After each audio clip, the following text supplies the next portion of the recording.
technology is gradually becoming easier to use, cheaper, and that's obviously giving a lot of people more power to make music at home rather than having to go out to a recording studio and do stuff like that.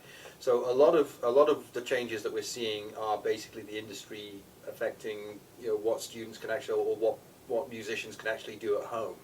And so we're getting a lot of musicians who maybe haven't gone through the same training and haven't learned how to play instruments and things like that, who are able to put music together at home. And it's exciting.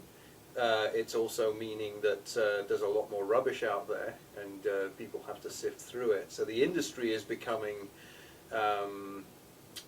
there's a lot more out there, and what's out there is not all good.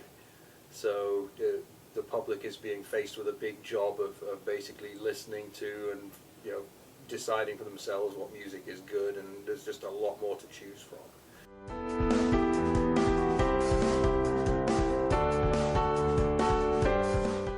Radio stations tend to be a lot more picky, but a lot of people get their music no longer from the radio stations, but from the internet and from websites, and of course from YouTube, which is where people are actually going to show off their music.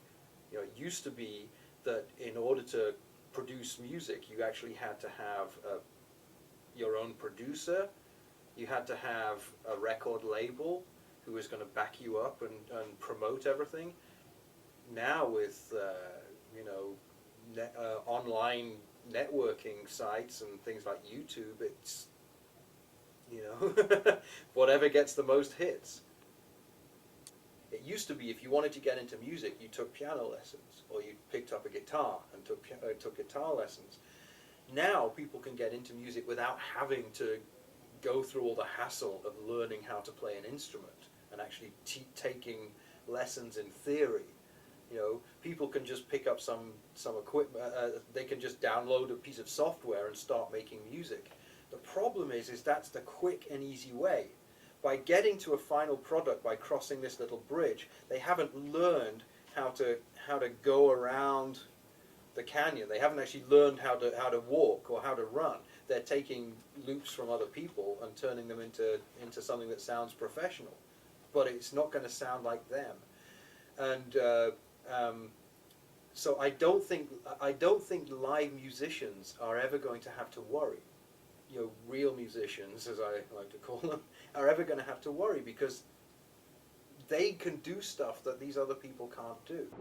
If you think the golden era of rock music, for most people would be late 60s, early 70s, Zeppelin, Beatles, Pink Floyd, things like that.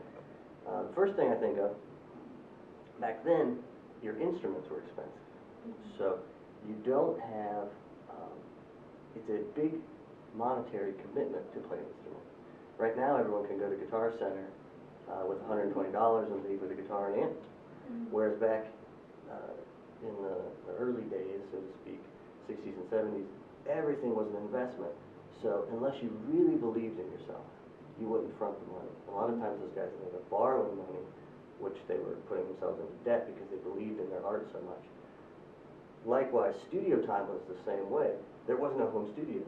A cheap tape machine was out of the price range for most people to afford.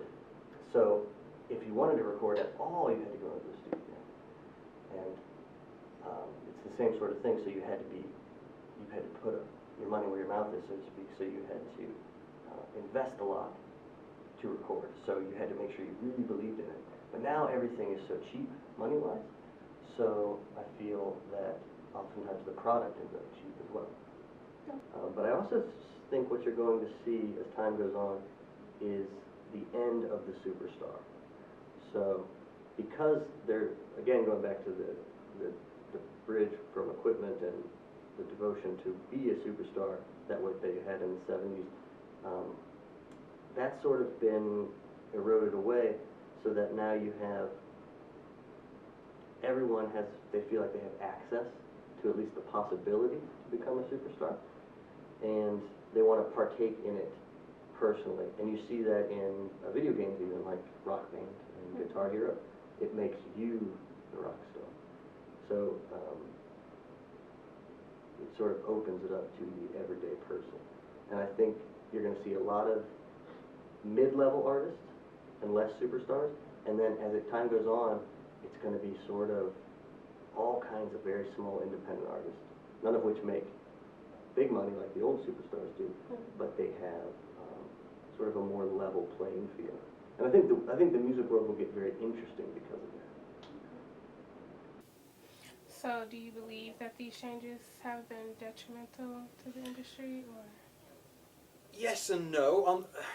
That's a complicated one to answer, because on the one hand, anything that makes it easier for people to get their music out there has to be good.